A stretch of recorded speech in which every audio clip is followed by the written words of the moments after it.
Hi everyone, I'm doctor Naresh Mamidi, general and physician, Will hospitals Repalle. ఈ రోజు మనం importance of sex education in adolescent people అంటే teenage people కానీ school age going చిల్డ్రన్లో కానీ సెక్స్ ఎడ్యుకేషన్ అనేది ఎంతవరకు ఇంపార్టెన్స్ అనేది నా ఒపీనియన్ చెప్తున్నాను. సో మన కంట్రీ అనేది చాలా లార్జ్ పాపులేటెడ్ కంట్రీ.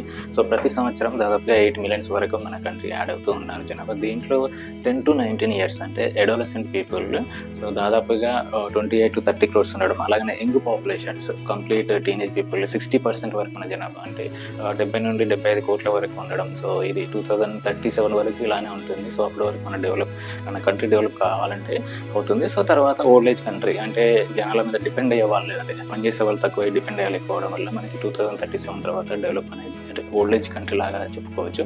సో ఇందులో మనకి ఇప్పుడు సెక్స్ ఎడ్యుకేషన్ గురించి చెప్తే సో మనకున్న ఇప్పుడున్న సిచ్యువేషన్స్లో సోషల్ మీడియా ఇంపాక్ట్ అనేది చాలా ఎక్కువ అవడం. అంటే ఇన్స్టాగ్రామ్ అని, ఫేస్బుక్స్ అని చాలా యాప్స్ కానీ సో దీనివల్ల కమ్యూనికేషన్ తగ్గిపోయి కమ్యూనికేషన్ గ్యాప్ తగ్గిపోవడం వల్ల కమ్యూనికేషన్స్ పెరగడం, అలాగే ఫ్యామిలీ స్ట్రక్చర్స్ డిస్టర్బ్ అవ్వడం, అంటే మోడర్న్ లైఫ్ తగ్గట్టు ఉండడం. సో ఇలాంటి సిచ్యువేషన్స్లో అది ఈ అడోలసెంట్ ఏజ్ పాపులేషన్ మీద పడడం.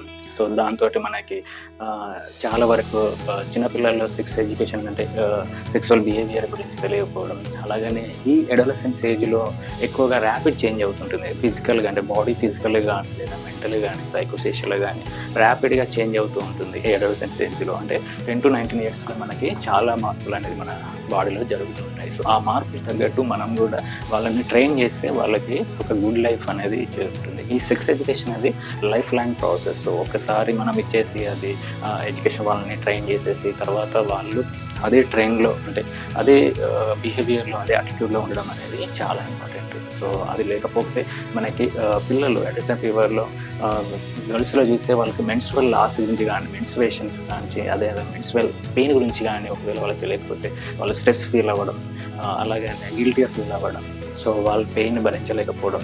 సో వాళ్ళ ఫ్యామిలీస్లో కల్చర్స్ కొన్ని ఫ్యామిలీస్లో వాళ్ళ పిల్లలు వాళ్ళ పేరెంట్స్కి వాళ్ళ ప్రాబ్లమ్స్ సరిగా ఎక్స్ప్లెయిన్ చేయకపోవడం వల్ల కొన్ని ఇబ్బందులు. అలాగే బాయ్స్లో కూడా వాళ్ళకి కొంచెం స్ట్రెస్ రావడం, సో బాడీ షేమింగ్ గురించి కానీ లేదా గిల్టీగా ఫీల్ అవ్వడం, ఒక్కోసారి యాంగ్జైటీ ఫీల్ అవ్వడం, ఒక్కోసారి సూసైడ్ చేసుకోవడం టెండెన్సీ రావడం కానీ ఈ టీనేజ్లో వచ్చే ఛాన్స్ ఉంది. సో ఇలాంటి టైంలో మనకి ఓన్లీ సెక్స్ ఎడ్యుకేషన్ అంటే అది ఫిజికల్ ఆస్పెక్ట్ సెక్స్ కాకుండా వాళ్ళని సోషల్గా, ఎకనామికల్గా, అలాగనే సోషల్గా కూడా వాళ్ళని అంటే సైకలాజికల్గా కూడా వాళ్ళని ట్రైన్ చేసేసి వాళ్ళకి ఒక గుడ్ లైఫ్ ఇవ్వడం. అంటే మనకి బెటర్ బాడీ ఇమేజ్, వాళ్ళకైనా బాడీ షేమింగ్ గురించి వాళ్ళకి ఏమైనా ఇమిలేషన్ అయితే వాళ్ళకి బెటర్ బాడీ ఇమేజ్ అంటే బాడీ గురించి వాళ్ళకి కరెక్ట్ ఎక్స్ప్లెనేషన్ ఇవ్వడం. అలాగనే ఏదైనా వైలెన్స్ అనేది వాళ్ళలో అంటే సోషల్ మీడియా అంటే ఇప్పుడున్న సిచ్యువేషన్స్లో సోషల్ మీడియా ప్రభావితం కాబట్టి సో వాళ్ళకి సోషల్ మీడియా పరంగా ఏదైనా ఇబ్బంది కలగడం, అలాగే వాళ్ళ కమ్యూనికేషన్స్ పెరిగేసి సో వాళ్ళ ఫ్రెండ్షిప్ అంటే వాళ్ళకి హెల్తీ ఫ్రెండ్షిప్ లేకపోవడం. సో ఇలాంటి సిచ్యువేషన్స్లో వాళ్ళకి సరైన గైడెన్స్ ఇవ్వడం వల్ల మనకు వైలెన్స్ ప్రివెంట్ చేయొచ్చు. అలాగనే అన్ఇంటెండెడ్ ప్రెగ్నెన్సీ అంటే అడోలసెన్స్ పిల్లలు అప్పుడే గ్రోయింగ్ ఉన్న వాళ్ళు సో ఫిజికల్గా బిహేవియర్ చేంజెస్ అవుతుంటాయి కాబట్టి వాళ్ళు అన్ఇంటెన్షనల్ ప్రెగ్నెన్సీ అంటే సరైన హెల్త్ఫుల్ అంటే ఆ ఏజ్లో సరైన అంటే మనకి సెక్సువల్ బిహేవియర్ గురించి సరైన అవగాహన లేకపోవడం వల్ల సో మిస్ కానీ అలాగే మిస్ఇన్ఫర్మేషన్ ఉండడం వల్ల వాళ్ళు ఎర్లీగా ప్రెగ్నెన్సీ అయితే వాళ్ళలో మెన్స్ట్రువల్ అంటే బ్లడ్ లాస్ ఎక్కువ అవ్వడం, అలాగే ఎనీమియా రావడం, అలాగని లో బర్త్ వెయిట్ బేబీస్ రావడం, అలాగే తర్వాత నెక్స్ట్ లైఫ్ వాళ్ళు అది గిల్టీగా ఫీల్ అవ్వడం, స్ట్రెస్ యాంగ్జైటీలోకి వెళ్ళడం, డిప్రెషన్లోకి వెళ్ళడం జరుగుతుంది. కాబట్టి వాళ్ళకి ఎర్లీ ఏజ్లో వచ్చే సెక్సువల్ బిహేవియర్ గురించి ఎక్స్ప్లెయిన్ చేయడం వల్ల మనము చాలా వరకు అన్ఇంటెడ్ ప్రెగ్నెన్సీలని మనము ప్రివెంట్ చేయొచ్చు. అలాగే హెల్తీ రిలేషన్షిప్స్ని ఎక్కువగా ఉండేటట్టు వాళ్ళకి ట్రైన్ చేయడం, అలాగని మిస్ఇన్ఫర్మేషన్ గురించి అంటే ఏదైనా అపోహలు ఉన్నప్పుడు వాళ్ళు ఫ్రీగా డిస్కషన్ చేసేసి వాళ్ళకి కరెక్ట్ ట్రైన్ ఇవ్వడం, అలాగని రెస్పెక్ట్ టు అదర్స్, అలాగే బాయ్స్ గర్ల్స్ చేంజ్ కాకుండా అంటే జెండర్ ఈక్వాలిటీని మెయింటైన్ చేయడం, వాళ్ళకి అలాగా ట్రైన్ చేయడం. సో రెస్పెక్ట్ టు ఎల్డర్స్ అంటే పెద్దవాళ్ళకి కూడా గౌరవించేటట్టు చేయడం. సో అలాగనే self control and self confidence పెంచడం. సో ఆ ఏజ్లో వాళ్ళకి గ్రోయింగ్ ఏజ్ కాబట్టి వాళ్ళకి మనం ఏజ్ చెప్తే అదే వాళ్ళకి ఇంప్రింట్ అవుతుంది కాబట్టి వాళ్ళకి సెల్ఫ్ కంట్రోల్ అండ్ సెల్ఫ్ కాన్ఫిడెన్స్ని పెంచడం.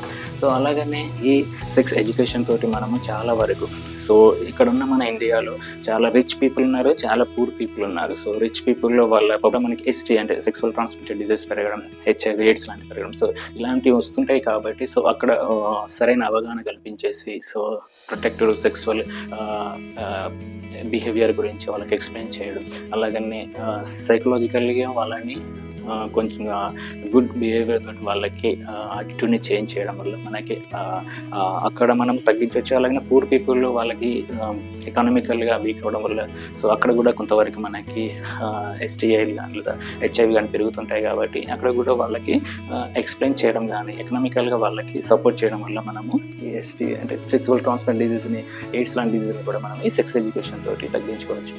ఫైనల్గా మనం అల్టిమేట్గా చూస్తే సో ఇప్పుడున్న సిచ్యువేషన్స్లో సో చాలా వరకు చూస్తాం పోక్సో కేసెస్ పెరుగుతున్నాయని, అన్హెల్దీ రిలేషన్షిప్స్ పెరగడం వల్ల చాలా వరకు హత్యలు జరగడం వల్ల మర్డర్ చేస్తున్నారని చాలా మనం న్యూస్లో వింటున్నాము. సోషల్ ఇంపాక్ట్ వల్ల జరుగుతుందని కూడా మనం ఇవన్నీ వింటున్నాం. సో కొంతవరకు మనము అడోలసెన్స్ ఏజ్లో వాళ్ళ యాటిట్యూడ్ని, బిహేవియర్ని సైకలాజికల్గా, సోషల్గా, అలాగే సైకో సోషల్గా సో వాళ్ళకి సరైన మనం ట్రైన్ చేసేసి వాళ్ళకి గుడ్ లైఫ్ ఇవ్వగలిగితే మనకు కొంతవరకు ఇప్పుడున్న అడోలసెన్స్ అంటే టీనేజ్లో జరిగే కొన్ని ఇష్యూస్ని మనము ప్రివెంట్ చేయవచ్చు. అలాగే ఫ్యామిలీ స్ట్రక్చర్స్ కూడా సరిగ్గా లేకపోవడం వల్ల కూడా ఇబ్బంది వస్తున్నది మనం కూడా అర్థం చేసుకోవచ్చు. కాబట్టి సో ఖచ్చితంగా దీంట్లో కాంప్రహెన్సివ్ సెక్స్ ఎడ్యుకేషన్ అంటే ఇక్కడ మనకి ఫ్యామిలీస్, స్కూల్స్ అండ్ సొసైటీ కూడా దీంట్లో మనకి అడోలసెన్స్ అంటే టీనేజ్ పీపుల్ని ఎడ్యుకేట్ చేయడం అనేది చాలా important. Stay safe. Thank you.